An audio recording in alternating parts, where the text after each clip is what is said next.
Hey, what's going on, guys? Give you a little breakdown of this nice new hot design we're working with out of Midlothian, Virginia. It's west of Richmond, Virginia. If you notice, it has that cover porch area, a very neat spot. It's already there. It's already a part of the house, so we're not taking anything out. We're going to use it. And what we're going to do is we're going to add a bigger and better ceiling fan. The one that's there now is not enough power. It's not really doing its job. And the unique part about having a ceiling fan on your outdoor living space is it keeps the mosquitoes off of you. A lot of people don't realize that when the fanning around, it's stopping the mosquitoes from landing on your body. So if you notice that you look back on any of our designs, I add ceiling fans, sometimes one or two, in mostly every single pergola that I do. I just don't do a basic pergola because I know when people are sitting on the pergolas, they're kind of out in the evening, kind of hanging out, and I like to have that ceiling fan where that air is blowing on you so you don't have mosquitoes and stuff on you. But you take a look at designs, we pan over. As you step down, there's 2 steps down, and I did like a nice little L-shaped step. So you have one stair area. The steps are going down to the same lower level, but you have one taking you down to the outdoor kitchen, which has trellis-style pergola that I put over top of it to give us lighting in the evening and kind of just something nice and decorative out there. I put the grill closer to the window. Those 3 windows by the house are actually windows that come directly out of the kitchen from the house, so they can see the grill, they can see the people at the bar hanging out and things like that. And I also didn't want to block the view. This particular client is very, very heavy into Japanese maples, which is going to be really nice because he has a ton of different species out here. So most all the trees that you see here are going to be Jap maples, the taller ones, smaller ones, all different names for it. I don't even want to get into it because he knows more about the Japanese maples than me.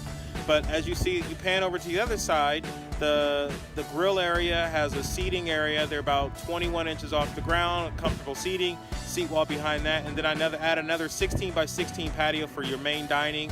And this is just kind of for hanging out in the evening when you have more than one friend. You're sitting at the bar, you're hanging on the area. And then as you step down to the lower area where the fire pit is, and if you pan over to the pavilion area, it's about 2 feet down in that main area and then another foot as you go into the yard. So you'll see a series of steps going down into the other area.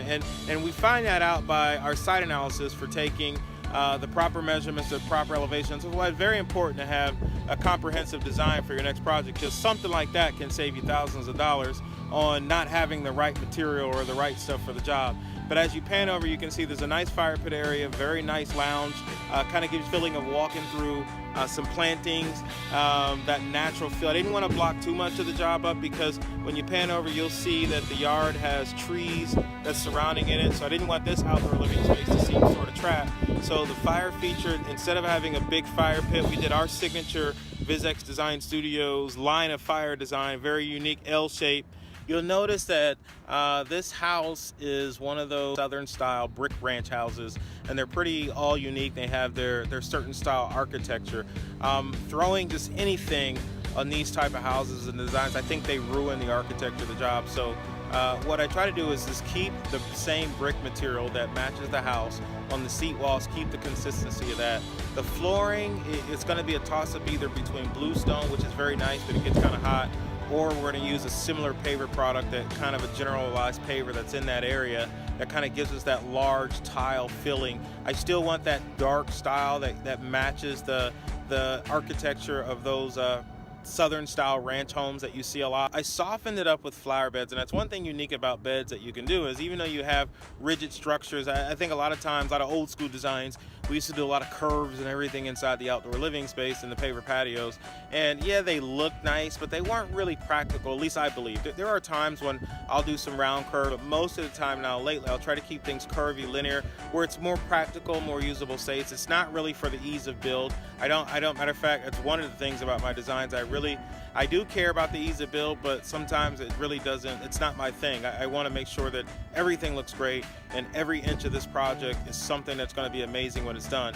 But the nice part about these flower beds, I soften them up with curve, nice smooth edges. I put some trees in the main spots, and these trees are going to be more Japanese maple because this client really particularly loves all different species of Japanese maples. So he's going to kind of pick his own. I'm going to stay out of that piece, and I'll let him pick his own and kind of take a look. But if you can take a look, just to kind of swing across and pan across, and you see how neat the flower beds and everything, it just kind of softens up the project from there.